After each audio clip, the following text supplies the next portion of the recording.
मैं गौरव कुमार आप लोगों का आपके अपने चैनल एनिमेटेड स्टडी क्लास में स्वागत करता हूं। मैं आप लोगों के लिए 10 फरवरी के जो करंट अफेयर के क्वेश्चन बन सकते थे वो लेकर आया हूं, जो आपके होने वाले exam like SSC, CHSL, CGL, RRB, NTPC, UPSI, DRDO, MTS आदि में पूछे जा सकते हैं। वीडियो शुरू करने से पहले मेरी आप लोगों से रिक्वेस्ट रहेगी कि वीडियो को लाइक व शेयर करें और चैनल को सब्सक्राइब करें, साथ ही बेल आइकन को प्रेस करें।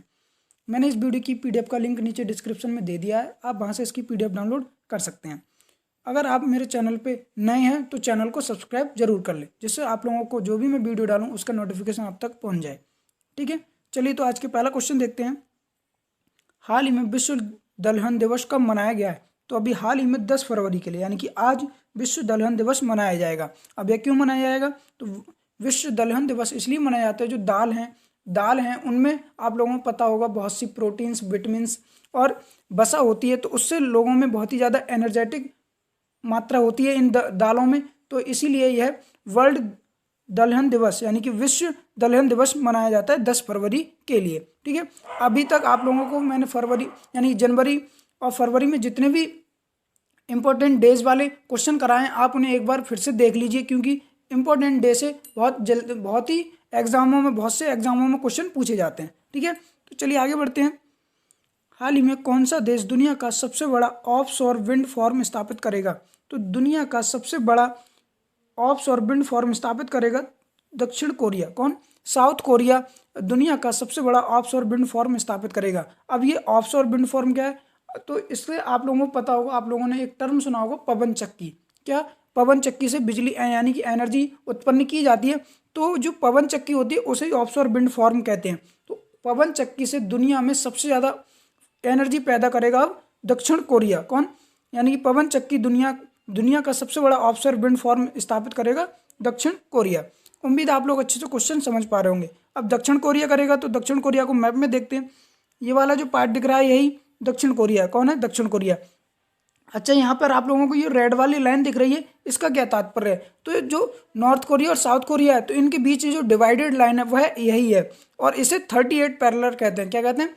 38 समांतर रेखा कहते हैं, जिसके माध्यम से दोनों देश अलग होते हैं। ठीक है, अब ये साउथ कोरिया ने की है, तो साउथ कोरिया की बात कर लेते हैं। तो इसकी राजधानी क्या है? सियोल। क्या है? सियोल। और यहाँ की करेंसी क्या है? South Korean von. क्या है? South Korean von. और यहाँ की प्रेसिडेंट कौन है? मून जे इन। कौन है? मून जे इन यहाँ की प्रेसिडेंट है। उम्मीद आप लोग अच्छे से क्वेश्चन समझ पाए होंगे। आगे बढ़ते हैं। हाल ही में किस राज्य ने गौ हत्या निरोधक विधेयक पारित किया है? तो अभी हाल ही में कर्नाटका सरकार ने, किसने? कर्नाटका सरकार ने गौ हत्या निरोधक विधेयक पारित कर दिया है अभी हाल ही में। मैंने आप लोगों को इससे जुड़ा हुआ क्वेश्चन भी कराया था कुछ समय पहले, यही वाला, कि यह प्रस्ताव दिया गया था लेकिन अब इसे पारित कर दिया गया है। इसके तहत क्या होगा? जो 12 साल से कम आयु की गाय और भैंसें हैं उनकी हत्या नहीं की जाएगी। अगर ऐसा करते हुए कुछ लोग पाए जाते हैं तो उन पर 7 साल तक की सजा और लगभग 50,000 रुपये तक का जुर्माना होगा। यानी कि ऐसे पशु यानी कि गाय भैंस, ठीक है, जिनकी उम्र 12 साल से कम है उनकी तस्करी, वध आदि नहीं किया जाएगा। अगर ऐसा करते हुए पाया जाता है तो उन्हें 7 साल की लगभग 7 साल की सजा और 50,000 रुपये का जुर्माना दिया जाएगा। ठीक है, उम्मीद आप लोग अच्छे से क्वेश्चन समझ पा रहे होंगे। अब इसे कर्नाटका ने की है, तो कर्नाटका को मैप में देखते हैं। ये वाला जो पार्ट दिख रहा है यही कर्नाटका है। क्या है? कर्नाटका। कर्नाटका की बात कर लेते हैं। बेंगलोर यहाँ की राजधानी है और यहाँ की सीएम कौन है? BS येदियुरप्पा। और गवर्नर कौन है? वाजुभाई वाला। अभी हाल ही में कर्नाटका से जुड़ा हुआ क्वेश्चन मैंने पहले भी कराया था कि जो यहाँ की राजधानी है बेंगलुरु, वहाँ पर एरो इंडिया 2021 का आयोजन हुआ था। कौन सा? एरो इंडिया 2021 का आयोजन हुआ था, जो 13वां संस्करण था। कौन सा? 13वां संस्करण था एरो इंडिया का। उम्मीद आप लोग क्वेश्चन समझ पा रहे होंगे। आगे बढ़ते हैं। हाल ही में किस देश के खिलाड़ी स्टीव स्मिथ ने करियर में तीसरी बार एलन वार्डर मेडल जीता है? तो अभी जो ऑस्ट्रेलिया के खिलाड़ी हैं स्टीव स्मिथ, उन्होंने करियर में तीसरी बार एलन वार्डर मेडल जीता है। दरअसल ये जो एलन वार्डर मेडल है जो ऑस्ट्रेलिया के ही प्लेयरों को दिया जाता है। तो जो इस बार इन्होंने जीता है, तीसरी बार जीता है, इसीलिए यह इंपॉर्टेंट बन जाता है। ठीक है, और ये कहाँ के हैं? ऑस्ट्रेलिया के हैं। तो ऑस्ट्रेलिया के हैं, तो मैप में देखते हैं ऑस्ट्रेलिया को। ये वाला जो पार्ट दिख रहा है यही ऑस्ट्रेलिया है। क्या है? ऑस्ट्रेलिया। ऑस्ट्रेलिया की बात करते हैं। यहाँ की प्रधानमंत्री कौन है? Scott Morrison. कौन है? Scott Morrison. और यहाँ की कैपिटल क्या है? कैनबरा। और यहाँ की करेंसी क्या है? ऑस्ट्रेलियाई डॉलर। उम्मीद आप लोग क्वेश्चन समझ गए होंगे। आगे बढ़ते हैं। हाल ही में IEA की रिपोर्ट के अनुसार भारत किस वर्ष तक दुनिया का तीसरा सबसे बड़ा ऊर्जा उपभोक्ता बन जाएगा। तो अभी हाल ही में जो रिपोर्ट आई है IEA की, उसमें यह कहा गया कि भारत वर्ष 2030 तक, कब, वर्ष 2030 तक दुनिया का सबसे बड़ा ऊर्जा उपभोक्ता बन जाएगा। अब ये यहाँ पे टर्म आया है IEA, तो इसकी फुल फॉर्म क्या है IEA की? तो इसकी फुल फॉर्म है इंटरनेशनल एनर्जी एजेंसी। क्या है? International energy agency. इसने रिपोर्ट जारी की है जिसमें कहा है इन्होंने कि वर्ष 2030 तक भारत यूरोपीय यूनियन को पीछे छोड़कर दुनिया का तीसरा सबसे बड़ा उपभोक्ता बन जाएगा, बड़ा ऊर्जा का उपभोक्ता बन जाएगा। अभी फिलहाल में कौन कौन है पहले और दूसरे और तीसरे स्थान पर? तो पहले स्थान पर कौन है? चीन, यानी कि सबसे बड़ा ऊर्जा का उपभोक्ता कौन है? चीन। दूसरे नंबर पर USA, तीसरे नंबर पर यूरोपीय यूनियन और चौथे नंबर पर अपना देश भारत है। ठीक है, अब ऐसा कहा है इन्होंने कि 2030 तक यूरोपीय यूनियन को छोड़कर भारत दुनिया का तीसरा सबसे बड़ा ऊर्जा उपभोक्ता बन जाएगा। उम्मीद है आप लोग अच्छे से क्वेश्चन समझ पाए होंगे। आगे बढ़ते हैं। हाल ही में भारत और किस देश के बीच सहतूत डैम को लेकर समझौता हुआ है? तो अभी हाल ही में भारत और अफगानिस्तान, कौन सा? भारत और अपने देश भारत और अफगानिस्तान के बीच सहतूत डैम को लेकर समझौता हुआ है। आप लोगों को पता है जो अभी हाल ही में हमारे देश के प्रधानमंत्री नरेंद्र मोदी और अफगानिस्तान के राष्ट्रपति अशरफ गनी के बीच शिखर सम्मेलन हुआ था, यानी कि दोनों के बीच स्तरीय वार्ता हुई थी, जिसमें यह कहा गया है कि जो भारत है वह अफगानिस्तान की राजधानी काबुल, वहाँ पर एक नदी बहती है जिसका नाम है काबुल नदी, यानी कि जो राजधानी है काबुल उसी में नदी बहती है काबुल नदी, उस पर एक डैम बनाएगा अपना देश भारत अफगानिस्तान के लिए। ठीक है, कहाँ के लिए? अफगानिस्तान के लिए एक डैम बनाएगा। उससे क्या होगा? उससे लोगों के लिए जो पेयजल की समस्या है वो दूर होगी और सिंचाई की जो समस्या थी वो भी दूर हो जाएगी। ठीक है, तो काबुल नदी पर बनाने के लिए सहतूत बांध बनाने के लिए काबुल नदी पर सहतूत बांध बनाने के लिए यह समझौता हुआ है। ठीक है, अब अफगानिस्तान के साथ हुआ है तो अफगानिस्तान को मैप में देखते हैं।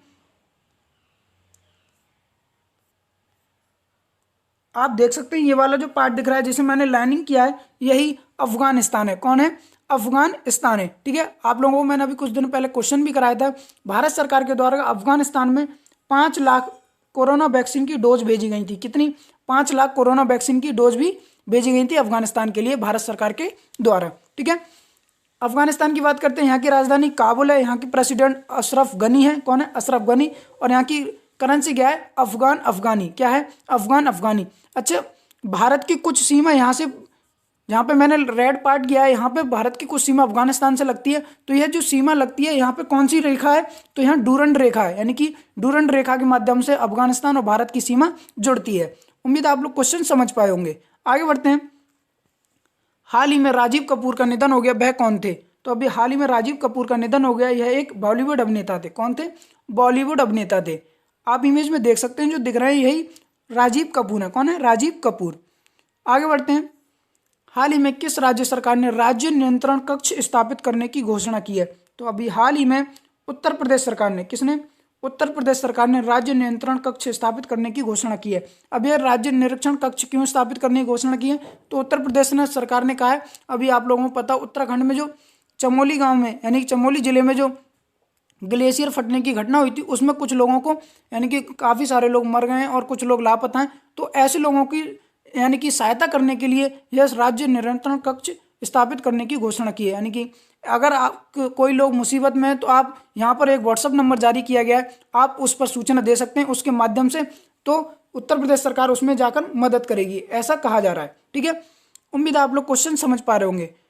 अब उत्तर प्रदेश ने किया तो उत्तर प्रदेश को मैप में देखते हैं। ये वाला जो रेड पार्ट दिख रहा है यही उत्तर प्रदेश है। उत्तर प्रदेश की राजधानी क्या है? लखनऊ। और लखनऊ किस नदी के किनारे बसा हुआ है? तो गोमती नदी के किनारे बसा हुआ है। ठीक है, और यहाँ के सीएम कौन है? योगी आदित्यनाथ। और गवर्नर कौन है? आनंदीबेन पटेल। कौन है? आनंदीबेन पटेल। आगे बढ़ते हैं। हाल ही में भारत का पहला जियोथर्मल प्रोजेक्ट किस राज्य केंद्र शासित प्रदेश में स्थापित किया जाएगा? तो भारत का पहला जियोथर्मल प्रोजेक्ट किया जाएगा लद्दाख में। लद्दाख केंद्र शासित प्रदेश में स्थापित किया जाएगा। अब जियोथर्मल प्रोजेक्ट से क्या तात्पर्य है? तो इसके अंदर जो जमीन के तापमान से, यानी कि इसमें कहा जा रहा है कि जो जमीन का तापमान है उससे विद्युत पैदा की जाएगी, इसे ही जियोथर्मल प्रोजेक्ट कहा जा रहा है। यानी कि जमीन के तापमान से एनर्जी को पैदा करने की प्रोसेस जो है वो जियोथर्मल प्रोजेक्ट के माध्यम से की जाएगी। और यह कहाँ पर स्थापित किया जा रहा है? लद्दाख में।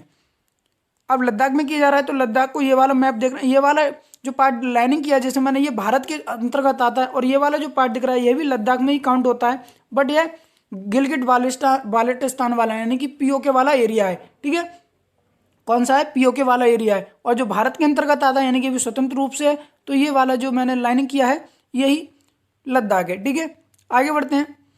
हाल ही में संयुक्त राष्ट्र जलवायु राजदूत के रूप में फिर से किसे नियुक्त किया गया है? तो अभी जो संयुक्त राष्ट्र जलवायु राजदूत हैं उन्हें फिर से नियुक्त किया गया है माइकल ब्लूमबर्ग के लिए। किसे? माइकल ब्लूमबर्ग के लिए संयुक्त राष्ट्र का जलवायु राजदूत के रूप में फिर से नियुक्त कर दिया गया है। यह इनका दूसरा कार्यकाल है। कौन सा? दूसरा कार्यकाल है। आगे बढ़ते हैं। हाल ही में आईसीसी ने किसे अपना बेस्ट भागीदार घोषित किया है? क्या इसे? तो आईसीसी ने अपना भागीदार घोषित किया है बायजूस के लिए। किसके लिए? बायजूस के लिए। अब यानी कि अब जितने भी आईसीसी के टूर्नामेंट होंगे, यानी कि जो इंटरनेशनल क्रिकेट है, यानी कि इंटरनेशनल क्रिकेट काउंसिल है आईसीसी, उसके द्वारा जो भी T20 वर्ल्ड कप, चैंपियनशिप और वनडे वर्ल्ड कप जो भी होंगे उसमें भागीदार निभाएगा अपना बायजूस। कौन? बायजूस उसमें भागीदार बना है। आईसीसी की बना है। तो आईसीसी की बात करते हैं, इसकी फुल फॉर्म क्या है? International cricket council. और इसकी स्थापना कब हुई? 1909 में। कब? 1909 में इसकी स्थापना हुई थी। और इसका हेडक्वार्टर कहाँ पर है? दुबई में। और इसके वर्तमान में चेयरपर्सन कौन है? Greg Barclay. कौन है? Greg Barclay. और इसके डिप्टी चेयरपर्सन कौन है? तो डिप्टी चेयरपर्सन है इमरान ख्वाजा। कौन है? इमरान ख्वाजा। और इसके सीईओ कौन है? मनु शाहनी। उम्मीद है आप लोग अच्छे से क्वेश्चन समझे होंगे आज के। तो मेरा आप लोगों से एक बार फिर से निवेदन रहेगा कि वीडियो को लाइक व शेयर करें और चैनल को सब्सक्राइब करें, साथ ही बेल आइकन को प्रेस करें। Thank you.